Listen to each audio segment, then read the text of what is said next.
Hello guys, welcome to my channel ও my dish.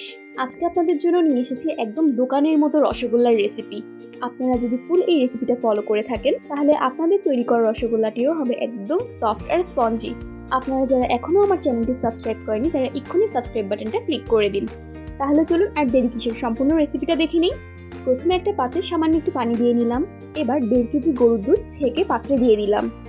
দুধটাকে জাল দেওয়ার জন্য ভালো করে কিছুক্ষণ নাড়তে হবে। রসগোল্লাতে একদমই বাঙালির গর্বের একটা মিষ্টি, আর এই রসগোল্লা সম্পূর্ণ দুধ থেকে তৈরি হওয়ার কারণে এতে প্রোটিন, ক্যালসিয়াম ও ভিটামিন থাকে, যেটা আমাদের স্বাস্থ্যের জন্য খুবই উপকারী। দুধ প্রায় অনেকটা ঘন হয়ে এসেছে জাল দিতে দিতে। এবার আমরা ছানা তৈরির জন্য ভিনেগার নিয়ে নেব। যে কোনো ব্র্যান্ডের ভিনেগারই আপনারা ব্যবহার করতে পারেন। 2 চামচ ভিনেগারের সাথে সামান্য একটু পানি মিক্স করে সেটাই এখন দুধের মধ্যে মিশিয়ে দিলাম। এবার আলতো হাতে চামচটাকে আস্তে আস্তে নাড়াতে হবে। এভাবেই নাড়তে নাড়তে পানি আর ভিনেগারের মিক্সটা আবার দিয়ে দেব। আস্তে আস্তে আলতো হাতে এভাবেই নাড়তে হবে। আপনারা দেখতেই পাচ্ছেন আস্তে আস্তে ছানাগুলো কাটা শুরু হয়ে গিয়েছে। দুধের পানিটা হালকা সবুজ বর্ণের হয়ে গিয়েছে, দুধ আর ছানা সম্পূর্ণ আলাদা হয়ে গিয়েছে। এবার আমরা ছানাটা সম্পূর্ণ ছেঁকে নেব। আমরা একটা ছাঁকনি নিয়েছি, এই ছাঁকনির মাধ্যমেই আমরা ছানাটা সম্পূর্ণ ছেঁকে নেব। আপনারা চাইলে সুতি নরম কাপড়েও ছেঁকে নিতে পারেন সম্পূর্ণ ছানাটা। দেখতেই পাচ্ছেন 1.5 কেজি দুধ সম্পূর্ণ এখন ছানা হয়ে গিয়েছে। এবার ছানাটা ঠান্ডা করার জন্য ছানার উপর ঠান্ডা পানি দিয়ে দিলাম।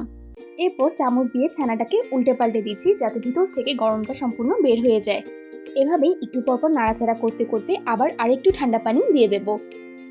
পানিটা সম্পূর্ণ দেওয়া শেষ হয়ে গিয়েছে। এবার হাত দিয়ে ভালো করে চেপে ছানার পানিটা বের করে নেব। ভিডিওতে দেখানো পদ্ধতি অনুযায়ী এভাবে করে আপনারাও করে নেবেন।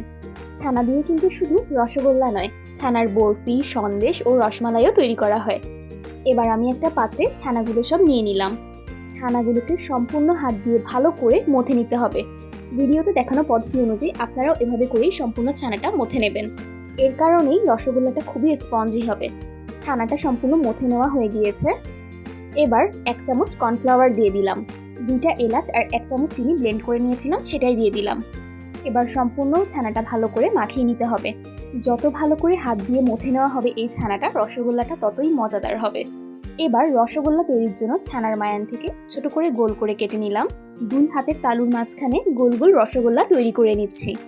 আপনি যে সাইজের রসগোল্লা খেতে চান তার থেকে সামান্য ছোট লেচি কেটে নিতে হবে, কারণ রসগোল্লা যখন শিরায় দেওয়া হবে তখন একদম বড় বড় হয়ে ফুলে উঠবে। রসগোল্লার গোলটা করার সময় একদম আলতো হাতে গোল করতে হবে যাতে ভিতরেটা একদম সফট আর স্পঞ্জি হয়। বিভিন্ন উৎসব, অনুষ্ঠান, বিয়ে, অতিথি আপ্যায়নে সবার আগে দিয়ে রসগোল্লার কথাই মাথায় আসে। আর এভাবেই আপনাদের সাথে কথা বলতে বলতে সব রসগোল্লাগুলো রেডি করা হয়ে গিয়েছে। এবার চলে যাই শিরা তৈরি করতে। মেজারমেন্ট কাপের 1 কাপ চিনি আমরা দিয়ে দিলাম। শিরা তৈরিতে 1 কাপ চিনির জন্য 5 কাপ পানি ব্যবহার করতে হবে, তাই আমরা একে একে 5 কাপ পানি দিয়ে দিলাম। এবার একটা পারফেক্ট স্মেলের জন্য 2টা এলাচ দিয়ে দিলাম। এবার শিরাটাকে ভালো করে জাল দিতে হবে। শিরাটা যতক্ষণ ঘন হয়ে না আসবে এভাবেই একটু নাড়তে হবে, আর দেখবেন যখন ঘন হয়ে আসবে একদম টকবক করে ফুটে উঠবে। শিরাটা টকবক করে ফুটে উঠেছে মানে রসগোল্লাগুলো সম্পূর্ণ দেওয়ার জন্য এখন রেডি।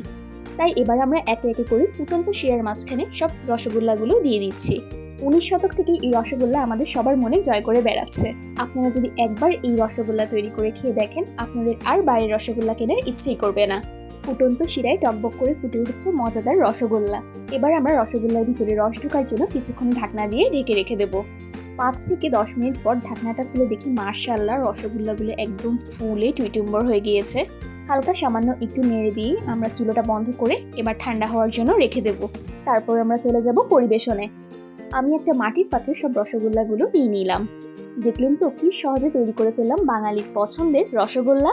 আপনাদের যদি আমার আজকের ভিডিওটি সম্পূর্ণ ভালো লেগে থাকে তাহলে অবশ্যই লাইক দিয়ে সাথেই থাকবেন। রসগোল্লাটা কতটা নরম আর স্পঞ্জি হয়েছে সেটাই এখন আপনাদেরকে হাত দিয়ে দেখাচ্ছি। দেখলেন তো? এবার যারা আমার চ্যানেলটি এখনো সাবস্ক্রাইব করেনি তারা এক্ষুনি সাবস্ক্রাইব বাটনটা ক্লিক করে দিন। তাহলে এখন আপনারাও সবাই ঘরেই তৈরি করে ফেলতে পারবেন মজাদার দোকানের মতো রসগোল্লা। সবাই ভালো থাকবেন, সুস্থ থাকবেন আর ও মাই ডিশের সাথেই থাকবেন। আল্লাহ হাফেজ।